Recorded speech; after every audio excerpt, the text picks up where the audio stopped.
iniciarmos os nossos debates, a manifestação do Dr. Gilson Aragão, que vai nos falar sobre a Lei Geral de Proteção de Dados. A palavra do Dr. Gilson. Bom dia.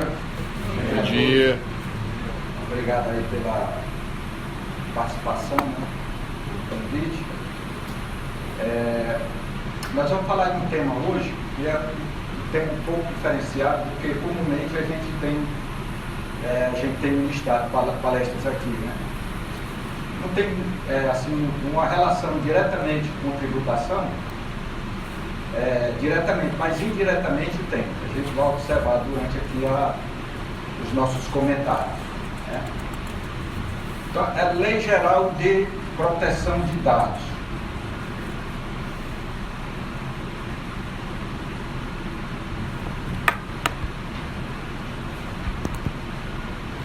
Bom, vamos falar um pouco da economia digital, né?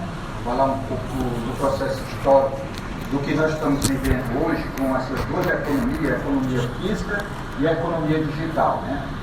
Então, para falar da economia digital, que aí os dados têm uma relação com a economia digital, faz parte dos fatores de produção da economia digital, essa nova economia que nós estamos vivenciando, né?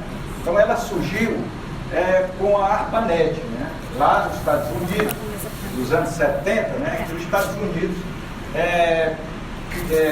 criou um sistema para evitar que os russos, na época da Guerra Fria, né, tivessem acesso aos seus dados, às suas informações, às suas comunicações. Então, descobriram lá a ARPANET, que depois proliferou, né, através lá do Vale do Silício, e que hoje chegou a esse ponto que nós conhecemos hoje, que é a internet, né?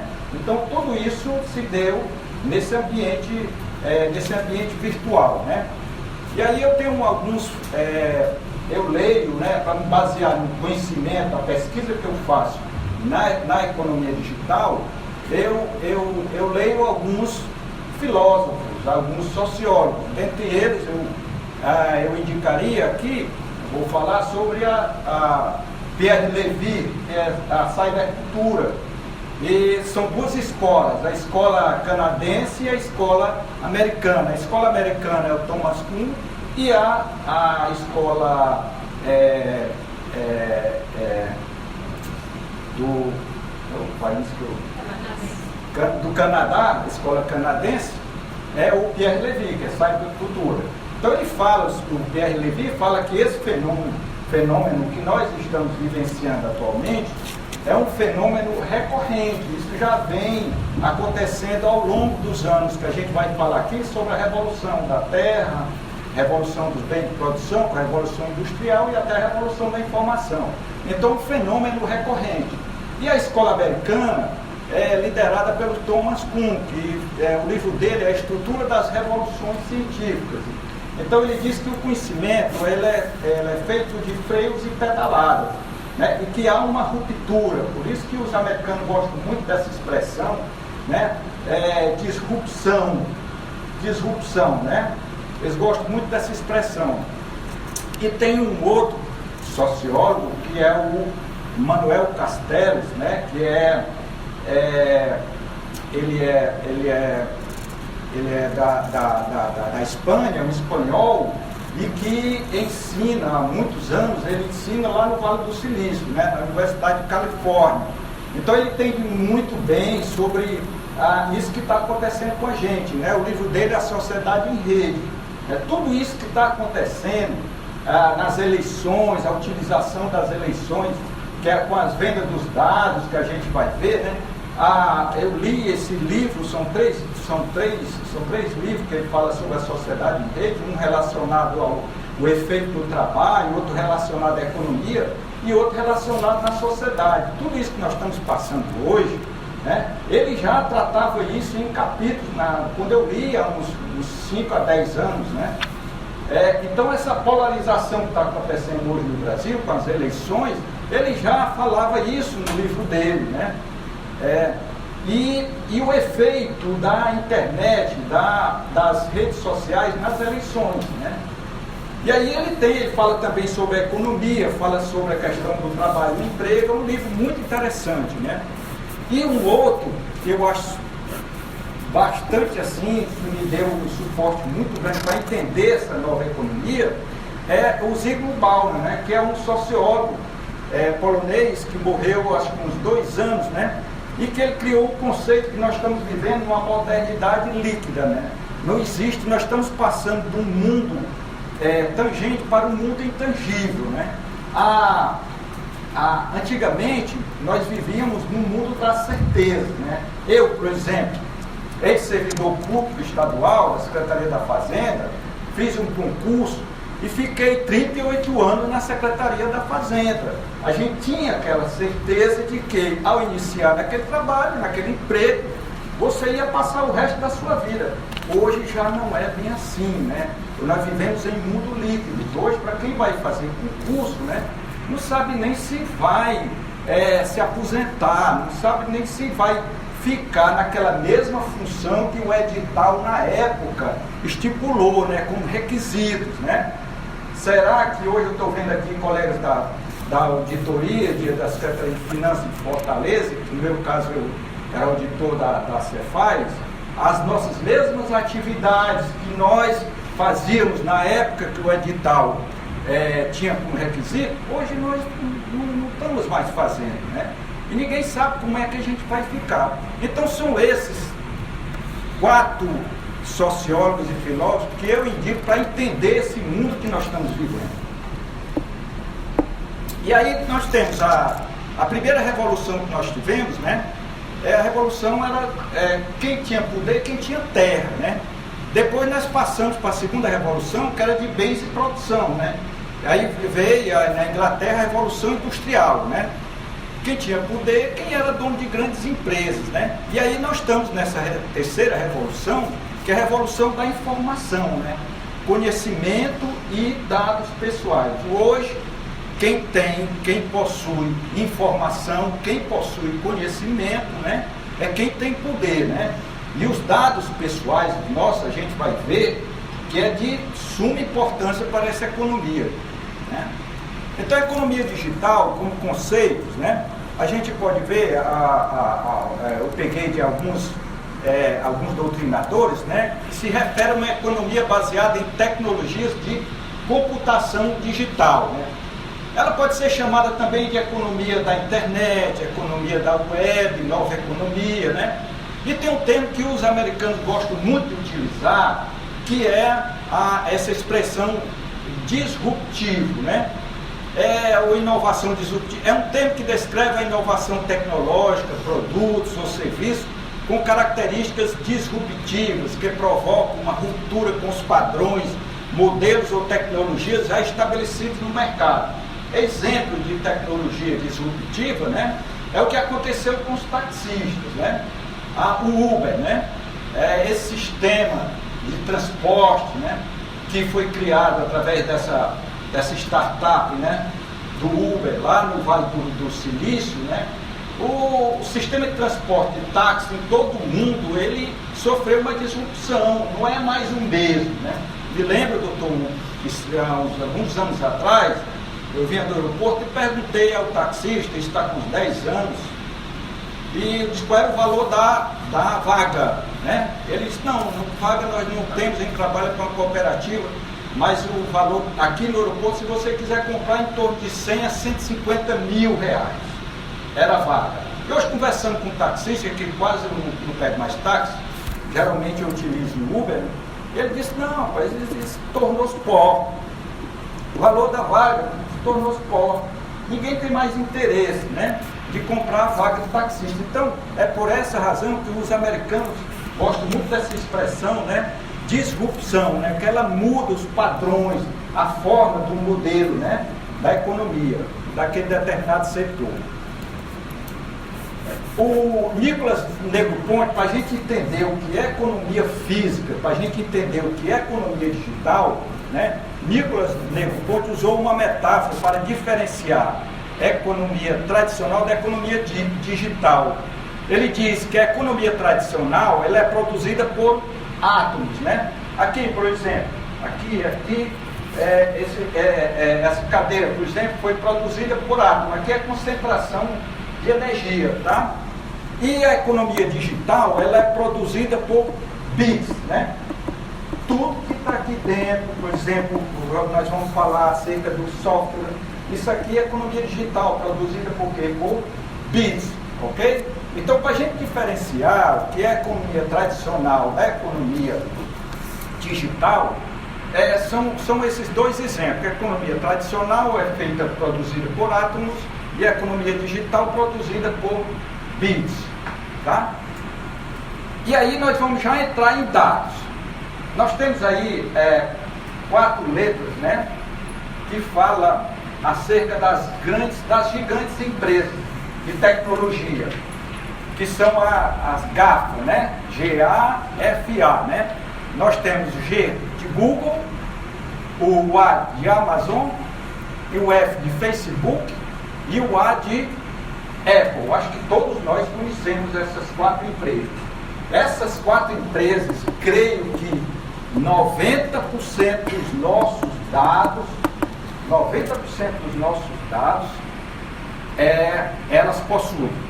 Quem já não operou com o Facebook, né, nas redes sociais, quem já não efetuou uma compra na Amazon, quem não utiliza o Google, quem não utiliza a Apple, que já fez alguma compra na Apple Store, né?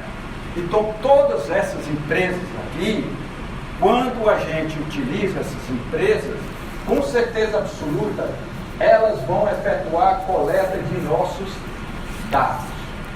Lá constam os nossos dados, né?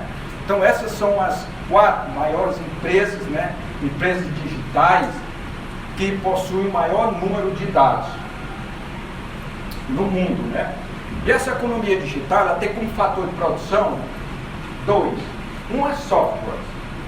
Só funciona a economia digital através de software. Tudo que tem aqui dentro desse computador aqui tem uma série de software. Tem o Office, aí eu tenho aqui Microsoft, eu tenho aqui o PowerPoint, o Excel, que tudo isso são feitos através de software. Sistema operacional Windows, eu tenho aqui no meu celular, eu tenho o iOS, vocês têm aí o Android, e tudo isso funciona através de software, né? E aí, o outro, que é o boom que está acontecendo no mercado, são o quê? São os dados. Hoje, qualquer empresa, já antigamente ela fazia isso, mas na a economia física de forma assim, offline, né? Mas hoje eles coletam os nossos dados através do formato de online, né? Coletam os nossos dados. Mas o que são dados, né? Dados é informação relacionada à pessoa natural identificada. Por exemplo, CPF, a identidade, o endereço, placa de carro, é um dado pessoal, são os cookies da internet, tudo que ele rastreia através dos cookies, tudo que a gente acessou na internet, aqueles são dados, o IP, que é a nossa identidade, né? O IP é a identidade do nosso computador, também é um dado. A geolocalização também é um dado, né? Quando você utiliza o Uber para solicitar um carro, né?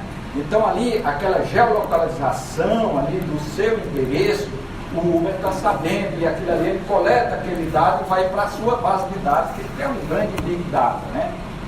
E os dados pessoais são considerados pela literatura como uma nova commodity, né? Tem um americano, um cientista americano, que comparou os dados com um novo petróleo, né? Novo petróleo. Por essa razão tem que ser protegido. Fazendo o cotejamento entre os dois, imagina a ocorrência de um vazamento de petróleo do mar, né? E o vazamento de dados pessoais na internet, né?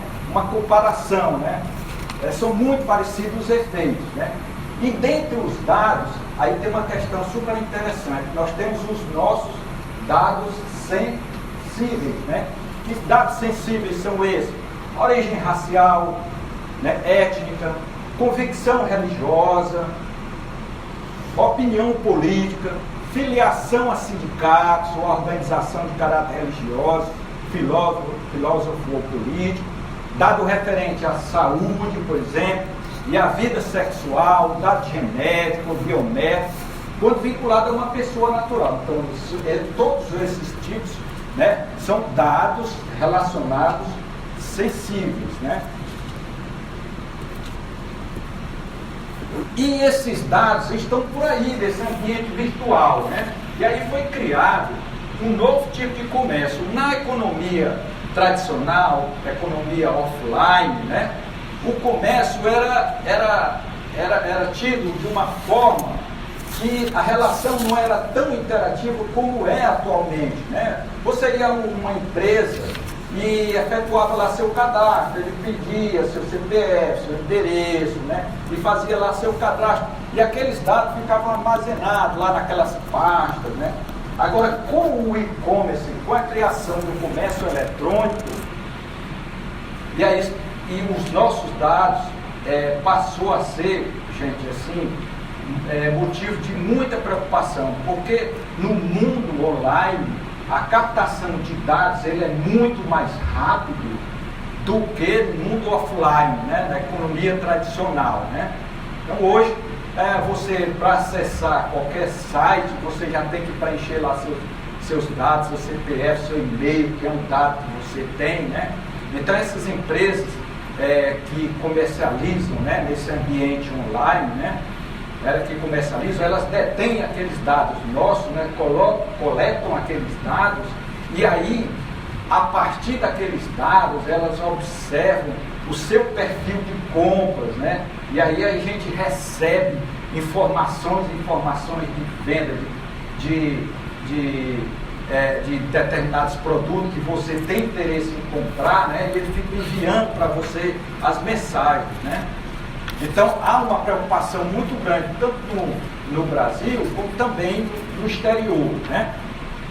E aí foi criado esse comércio eletrônico, né? O que é o comércio eletrônico? É a operação mercantil realizada através de computadores. Em linhas gerais, refere-se ao comércio associado ao uso de rede de computadores, da rede internacional de computadores, mais conhecido por internet, né? Esse doutrinador, Luiz Albertino, diz que o comércio eletrônico é a realização de toda a cadeia de valor dos processos de negócio com ambiente eletrônico por meio da aplicação intensa das tecnologias de comunicação e de informação, atendendo aos objetivos dos negócios, né?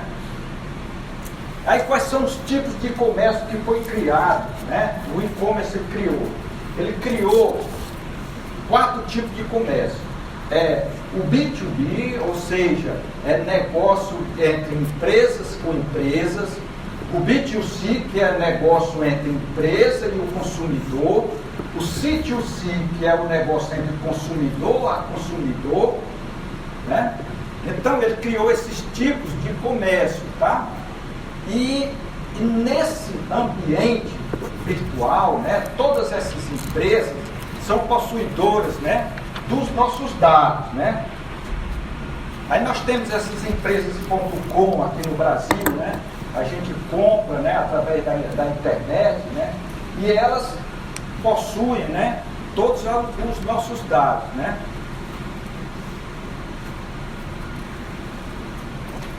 E aí veja o crescimento do comércio eletrônico, né, no Brasil, né? Hoje, em 2011 era 18 bilhões, passou para 2018 em torno de 53 bilhões, e em 2019 eles estão prevendo que seja em torno de 19 bilhões de reais, e para em torno de 70 bilhões, e para 2020 há uma previsão desse comércio em torno de 100 bilhões de reais. Ainda é pouco, porque na China é em torno de 400 bilhões de dólares, enquanto nos Estados Unidos é em torno de 600 bilhões de dólares, né? Mas está crescendo exponencialmente esse tipo de comércio, né? Comércio eletrônico.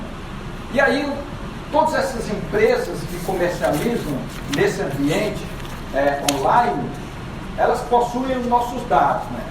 E por que então a gente se preocupar com os nossos dados? Eu vou falar aqui algumas situações, talvez vocês não saibam, né? Mas farmácias tem o Ministério Público Federal do Distrito Federal descobriu, tem processo lá, se vocês quiserem acessar a internet, descobriu que farmácia, quando a gente vai fazer compra na farmácia, ela solicita primeiro, o vendedor solicita o seu CPF. Seu CPF. Determinada rede de farmácia, por exemplo, tudo é online, o sistema CPF. A partir dali, você comprar na farmácia, eles têm todo o seu perfil de compra.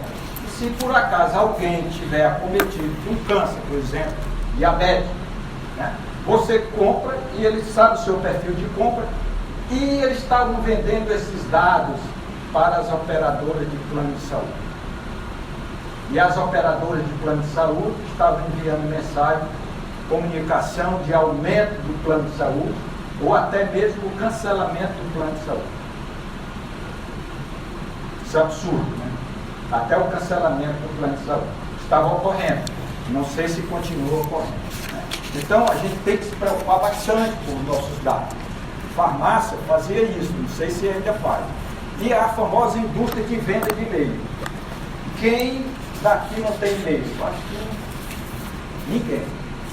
Mas no momento que você solicita o seu e-mail, no Gmail, por exemplo, Yahoo, no momento que ele te concede o teu endereço eletrônico, você começa a receber uma enxurrada de e-mails que você não sabe de onde é que veio esses e-mails.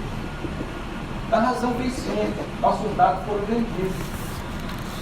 Eles foram vendidos. Senha, o Wi-Fi grátis. Muito cuidado. Muito cuidado. Quem utiliza, solicita em determinado estabelecimento, restaurante, né? Solicita o Wi-Fi grátis, eles captam os teus dados, podem captar os teus dados do teu celular. E pode ser utilizado também nossos dados, que foi motivo agora de um processo lá na Inglaterra, né, com a eleição do Trump. Né, o escândalo que ocorreu entre a Facebook, né, e o Cambridge Analytica, né, que tem um filme, e quem quiser assistir, a Sociedade Hackeada. Quem já assistiu o filme? Sociedade Hackeada. Foi nos Estados Unidos. Aí dizem, né, pelo menos depoimento lá dos funcionários dessa empresa, né, que eles pegavam os dados dos americanos e observavam o perfil dos americanos, aí os dados sensíveis, questão política, né, questão política, qual era o seu, se você era do Partido Republicano, se era do Partido Democrata, ou se você ficava no meio, nem era nenhum nem outro, e eles ficavam enviando mensagens, né? Mensagens pelo WhatsApp, pelo Facebook, né? Disparando mensagens, e até que levou a eleição do Trump. Pelo menos é o que lá o filme, né?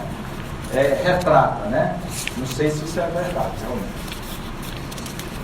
Então, gente, diante de tudo isso, desse introito que eu fiz, né, há uma preocupação na União Europeia e nos outros países, né, com exceção da China, né, que a China tem um sistema diferenciado político, né, a China, para vocês terem ideia, né, hoje a China tem cerca de 170 milhões de câmaras, 170 milhões de câmaras, e a previsão agora para 2020 são mais 400 milhões de câmaras. Tudo lá, você vai entrar no metrô, ele faz o seu reconhecimento facial e você paga, não precisa nem do celular, não precisa de cartão de crédito. Você paga através do seu reconhecimento facial, já vai debitar lá na sua conta, no banco, né? E essa preocupação, né, se deu em virtude de vários vazamentos que ocorreram com o Facebook, né, algumas situações com o Twitter também aconteceu, né?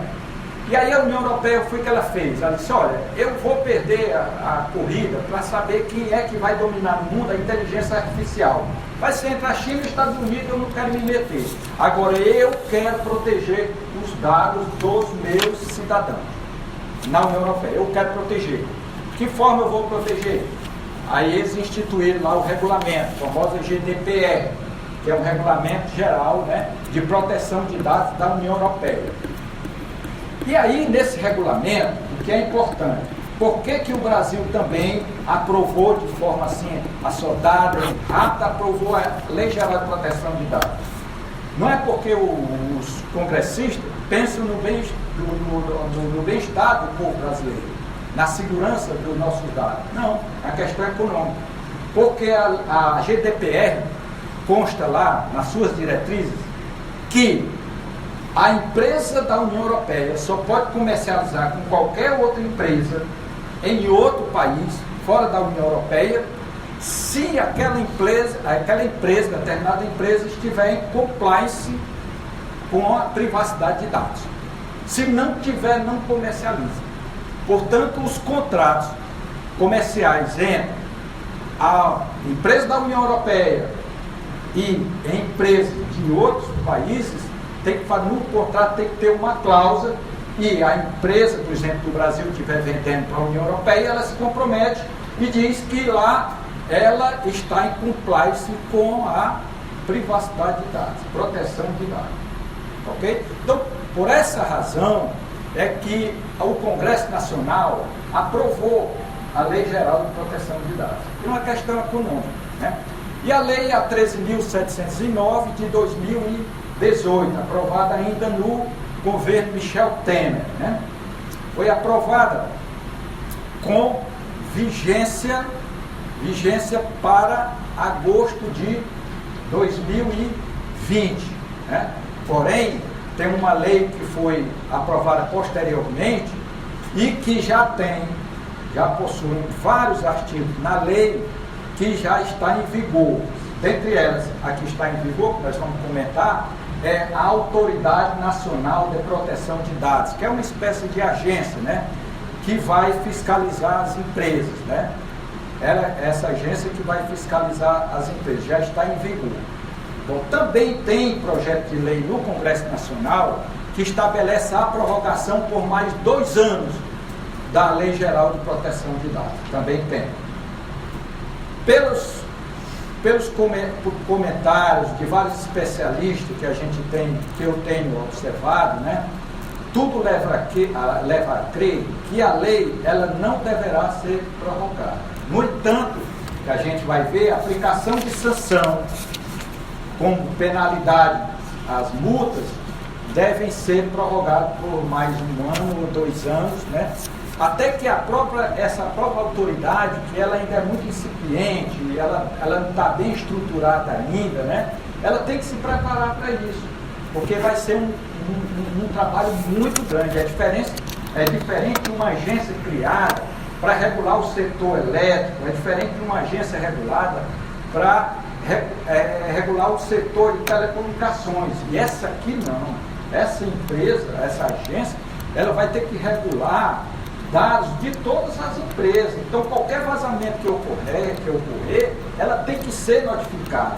Aí imagina como é que vai ser, né, o trabalho que vai ser dessa agência.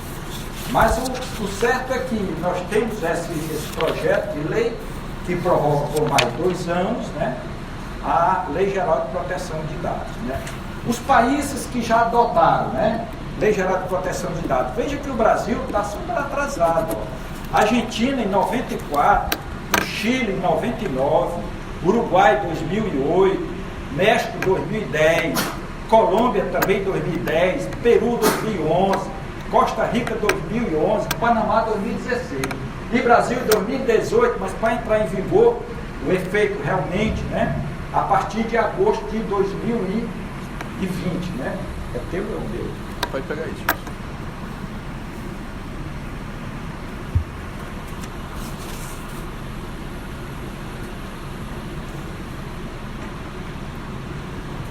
gente, e o que seria LGPD, né? Como eu já falei, seguindo a lei europeia, LGPD, sigla para a Lei Geral de Proteção de Dados Pessoais, mudará totalmente a forma em que as empresas captam dados de seus leads no ambiente digital, né? Captar dados de leads em ambiente digital nada mais é do que coletar seus dados, né? E ela estabelecerá novas regras sobre coletas de dados, armazenamento e o compartilhamento de informações pessoais, né? Sendo extremamente rigorosa com quem não a cumprir, inclusive aplicando multa, né? Então, todo esse processo de coleta, de armazenamento e compartilhamento, as empresas não vão mais ficar à vontade como elas estão hoje, né? Elas vão, primeira coisa que a gente vai falar lá na frente, elas vão pedir o nosso consentimento. Como eu pesquiso essa lei há bastante tempo, já venho estudando há bastante tempo, às vezes eu pergunto, né, quando eu vou fazer compra, e a primeira coisa que me pedem, cadê seu CPF? Aí eu pergunto, e qual é a política de privacidade da empresa? Sim, a política de privacidade da sua empresa. Eu estou fornecendo um dado meu, CPF, o que é que você vai fazer com esse dado? E depois ainda pede para tirar uma foto. Ainda tira uma foto, né? E aquilo ali vai ser armazenado no banco de dados da empresa. E a gente pergunta qual é a política de privacidade. Pois é, mas a partir da vigência dessa lei, tudo isso promete que vai ser mudado, né? E qual a importância da LGPD? Ela representará um importante marco legislativo que coloca o Brasil em posição de igualdade com muitos países, como nós já vimos, né? Que já possuem um marco legal, né? Representará mais investimento para o nosso país no âmbito da economia digital, né? Além de trazer maior segurança jurídica a tipos de dados em empresas do setor privado. Então as empresas vão ter que se adaptar, né, a essas novas regras. De uma forma geral, assim, o que é que trata a Lei Geral de Proteção de Dados, né? Os principais pontos. Primeiro, o escopo de aplicação. No artigo 1º, ele diz: afeta qualquer atividade que envolva utilização de dados pessoais, incluindo o tratamento pela internet, entre outros. Não são somente, gente, dados captados através da internet, não. São os dados físicos também. Então, aquela forma de coleta de dados das empresas da economia tradicional vai continuar existindo. Então, se lá no fichário, sei lá, da empresa, tem lá um formulário preenchido com os nossos dados, CPF, RG, aqueles dados também são protegidos por essa lei. Não são somente os dados em ambiente virtual, não, tá? Autorização para o tratamento de dados. Artigo 7, consentimento. A partir de agora, depois que ela entrar em vigor, somente com o meu consentimento é que a empresa poderá coletar dados. Tem exceções, como todas as regras tem exceções, tá? Depois a gente vai ver na administração pública, né? A gente vai observar que tem algumas exceções, questão de segurança pública e tal, né? E princípios de proteção de dados. O artigo 6º, que a gente vai tratar lá na frente, traz 10 princípios de proteção de dados, incluindo o de demonstrar medidas adotadas para cumprir a lei, prestação de contas. A atividade pública, por exemplo, é famosa agora a contabilidade, ou seja, é a prestação de conta que a empresa pública, o setor público tem que prestar com a sociedade, né? Tem que dizer qual o tratamento de dados você está fazendo com os meus dados lá na empresa pública, né? Aí consta no artigo 17 a 22 os direitos dos titulares. Quais são? Informação, acesso, retificação, cancelamento, oposição, portabilidade, entre outros. A gente vai comentar lá na frente acerca desses direitos dos titulares. E cria também a Autoridade Nacional de Proteção de Dados, que eu já falei, que a gente vai comentar lá na frente. E as sanções. E as sanções são pesadas. A sanção é de 2% sobre o faturamento, que pode chegar até 50 milhões de reais por infração. por infração. Tá? A gente tem um slide somente tratando sobre as sanções. E as notificações obrigatórias, artigo 48, ou seja, aconteceu um vazamento de dados, a empresa pública e a empresa privada vai ter que informar tanto o titular dos dados como a autoridade nacional também. Aplicação extraterritorial, aplica-se também a empresas que não possuem estabelecimento no Brasil. Eu vejo como um problema sério. E aqui a gente está respirando direito, né, no jurídico, né, essa aplicação, porque nós tratamos aqui, doutor Hugo, aqui, sobre a tributação da economia digital e a questão do estabelecimento permanente. Hoje a empresa não necessariamente necessita de efetuar vendas de suas mercadorias com um estabelecimento físico naquele país. Não é mais preciso, não é mais necessário. Então a empresa hoje pode comercializar, né, principalmente nesse ambiente virtual, lá na Califórnia, na União Europeia, não necessariamente tem um estabelecimento, possui um estabelecimento físico aqui no Brasil. Então o efeito dessa lei aplica-se também não só às empresas estabelecidas aqui, mas também às empresas estabelecidas fora do país. Né? Veja que interessante. E também ela trata de dados sensíveis de menores e transferência internacional. Né? Criança, adolescente, só pode ser coletado dados com autorização dos pais. Tá? Mapeamento do tratamento de dados. As empresas vão ter que fazer, tanto a empresa pública e privada vão ter que mapear todos os seus dados, desde o início da coleta de dados até o armazenamento, né, dos dados. Né? E aí, gente, ela criou uma nova atividade profissional, essa lei. É o famoso DPO, né? É o Data Protection Officer. Quem é esse profissional? É uma atividade nova. Eu conheci pela primeira vez num evento que eu fui lá na OAB. Tá? Esse DPO é o que vai fazer o meio de campo entre a empresa, ele vai ser responsável pelo gerenciamento da coleta de dados e da administração desses dados, né? E com a autoridade nacional.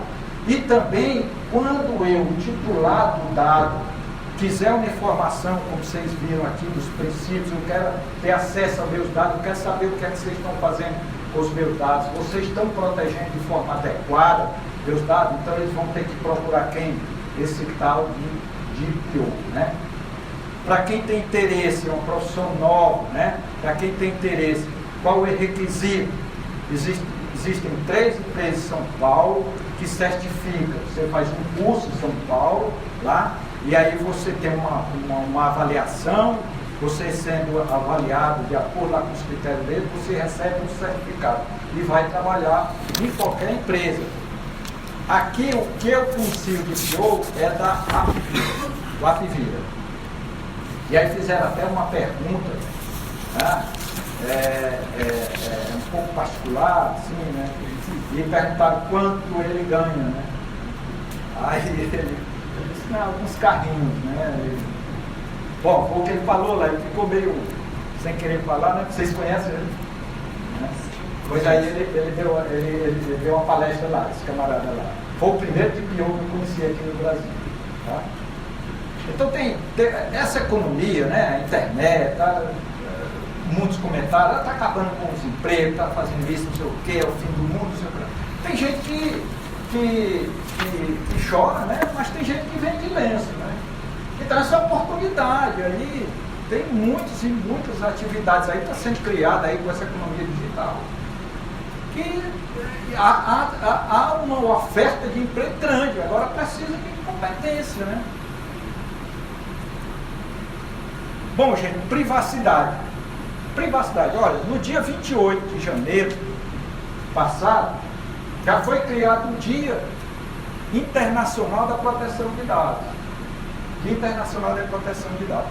E há no Congresso Nacional uma PEC que inclui no artigo 5º, né, os direitos e garantias fundamentais, né, já o direito à privacidade dos dados, que eu não acho que isso seja necessário, porque no artigo 5º da nossa Constituição Federal, eu acho que já estabelece, né, artigo 5º, né, o inciso 10, são invioláveis a intimidade, a vida privada, a honra e a imagem das pessoas, né, assegurando o direito à indenização pelo dano material ou moral decorrente de sua violação, né?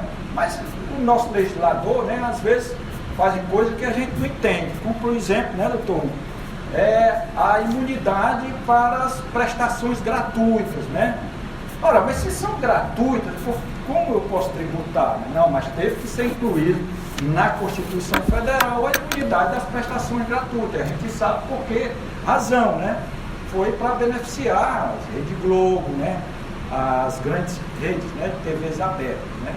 Então, a privacidade é um direito, numa série de direitos a ser protegido, como, por exemplo, proteção de imagem e reputação, proteção de vida privada, proteção de intimidade, proteção de dados pessoais, proteção do domicílio e proteção da informação. Então, tudo isso se inclui na privacidade, né? E quais são as áreas impactadas pela LGPD?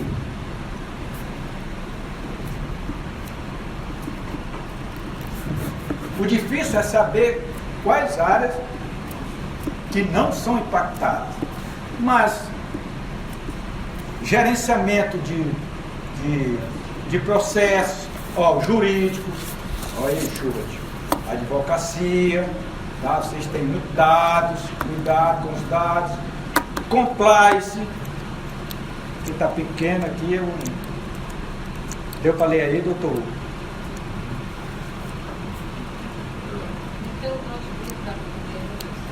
Recursos humanos, segurança da informação, dos usuários, né? Análise de dados, serviços e marketing, né? Principalmente o marketing vai sofrer uma alteração bastante interessante, viu? Forte. Então essas são as áreas impactadas, quase todas elas, né? É difícil saber qual a área que não é impactada. Bom, vamos lá para as sanções. Tá? Quais são as sanções? Ela pode ser multa de 2% do faturamento, né, do grupo no Brasil, né, com teto de 50 milhões por infração. Né? Mas pode ser também a eliminação de dados pessoais. Né? Imagina se a autoridade nacional obriga a Amazon a eliminar os dados pessoais, acaba com a empresa, né? Bloqueio do tratamento de dados também. Pode ser uma advertência, como pode ser e também a publicação da própria infração. Né? E aí, gente, tem uma mitigação. É por essa razão que as empresas têm que se prepararem. Né? Qual é a mitigação? Olha, a autoridade nacional poderá verificar, ela vai fazer um sopesamento quando ela for aplicar a sanção. Se é reincidente, ela tem que levar em consideração. Se a empresa agiu de boa fé, porque vazamento, mas existe, não tem por onde não ter vazamento. Né? Eu, quando trabalhava na Secretaria da Fazenda, eu fico observando ali, conversei com a secretária, a Fernanda. Eu disse, Fernanda, está sabendo da Lei Geral de Proteção de Dados? Elas nem me falam que está me tirando a dor de cabeça. Eu disse, olha, quando eu fico imaginando que terceirizado tem acesso a banco de dados, nada contra o terceirizado, mas é um baita de um banco de dados lá dos contribuintes, de IPVA, carros, né, a placa de carros, teu endereço está lá. Aí tem vários colegas nossos que também têm acesso, que não era necessário ter acesso a determinado sistema. Quer dizer, tudo isso vai ter que ser revisado no serviço público, né? E também nos escritórios. Não sei se acontece no escritório de advocacia, ter alguém que não é sócio, ter acesso aos bancos de dados, né, dos clientes, né? E há também o compartilhamento, né? Empresa pública com empresa pública, por exemplo, Secretaria da Fazenda e Detran, tem o compartilhamento, existe um compartilhamento necessário. Então, todos esses processos vão ter que ser refeitos, né? Tá?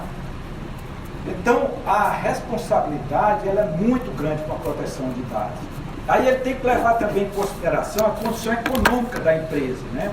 A proporcionalidade, a pronta adoção de medidas corretivas. Se ocorrer um vazamento, mas a empresa tomou todas as medidas, informou ao titular do dado, informou a autoridade nacional, né? Então, a autoridade nacional vai levar em consideração tudo isso. De repente, ela pode apenas aplicar uma advertência e não uma multa, né? Mecanismo e procedimento interno de proteção de dados, né? As empresas vão ter que fazer isso, né? Tanto as públicas como a privada, né?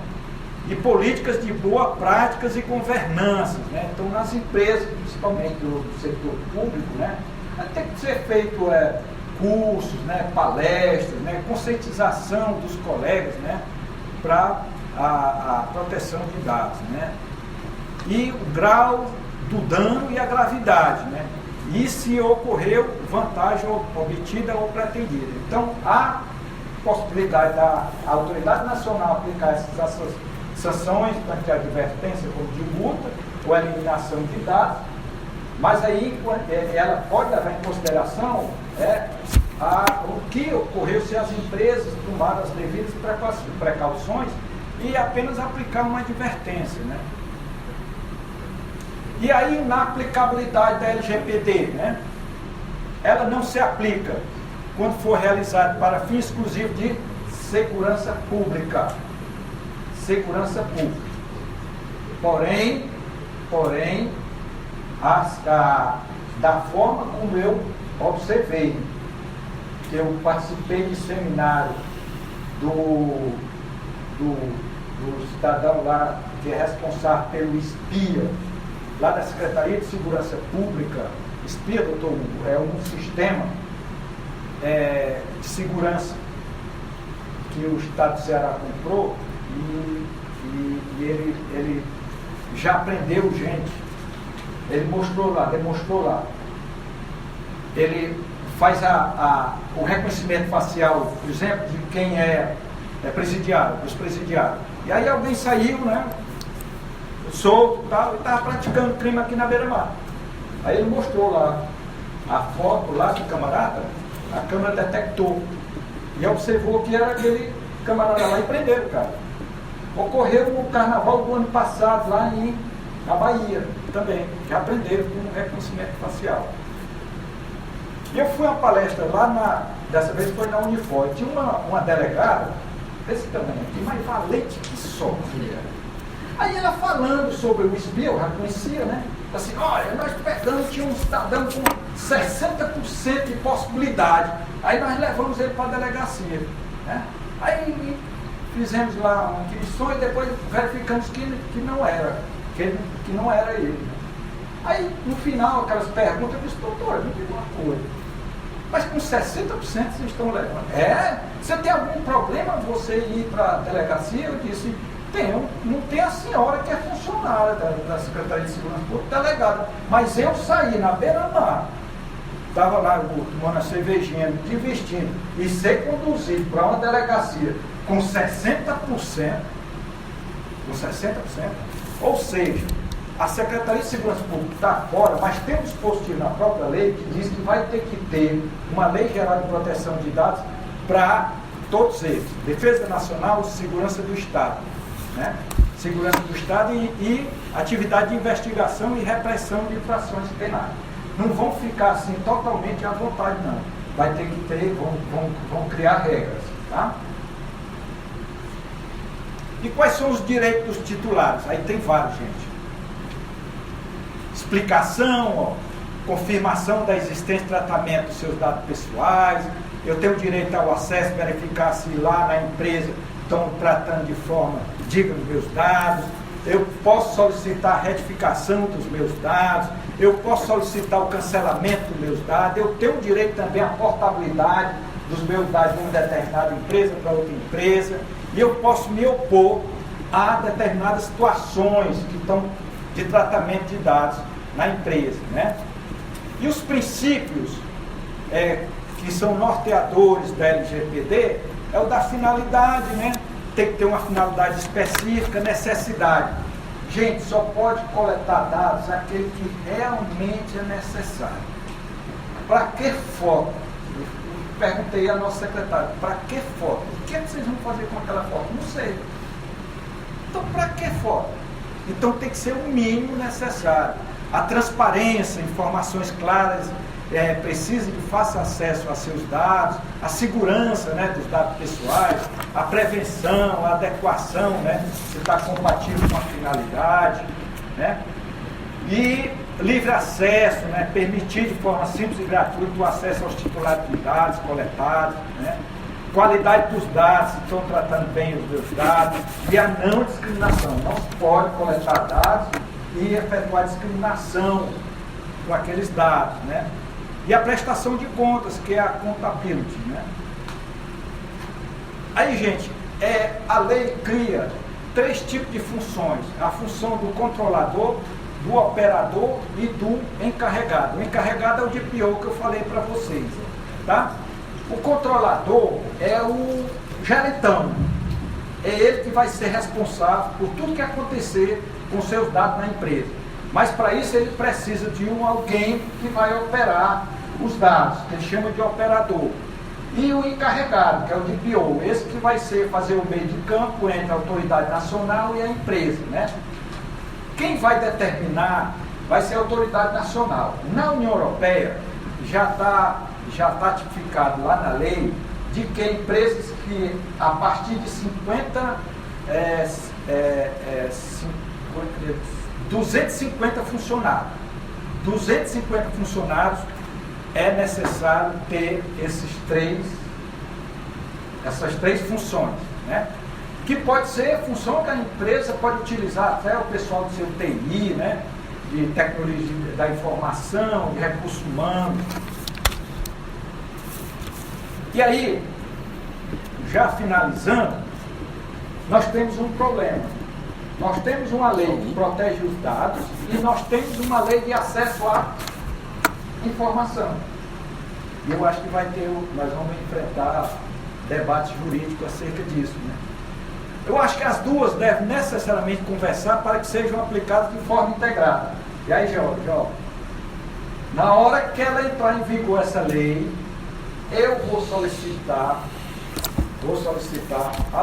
à Secretaria de Planejamento que anonimize os meus dados. E é isso. São 2 conceitos que a lei traz: anonimização e pseudo-anonimização. A lei de acesso à informação, ela é bem clara, diz que os nossos salários de servidores públicos têm que estar disponibilizados em sites, né, dos órgãos públicos. Isso não tem problema. Eu não sou contra isso. Agora, colocar meu nome, eu sou contra. Aí eu vou pedir para anonimizar, vou solicitar o quê? Coloque minha matrícula. Coloque minha matrícula. Mas não o meu nome, né? Teve um fato que aconteceu em São Paulo, doutor Hugo. Tem gente que detesta esse mundo. Não quer saber. Não, eu não quero Facebook, eu não quero rede social, não quero nada. Vai evitar o quê? Evitar golpes. Aí o camarada foi sequestrado. E lá no cativeiro ele perguntou: mas por quê? Porque você ganha 30 mil reais. Está lá nas redes sociais. E como que eu não tenho rede social? Eu não tenho. Mas está lá. Seus filhos, tem um grupo, você é médico, e tem os amigos dele dizem: meu pai ganha mais do que seu pai, meu pai ganha 30 mil reais. Meu pai ganha 30 mil reais. Em razão disso, o cidadão foi sequestrado. Mesmo aqueles que detestam esse mundo, que não quer saber, preferem um celularzinho pequenininho do que esse smartphone, que é muito complicado.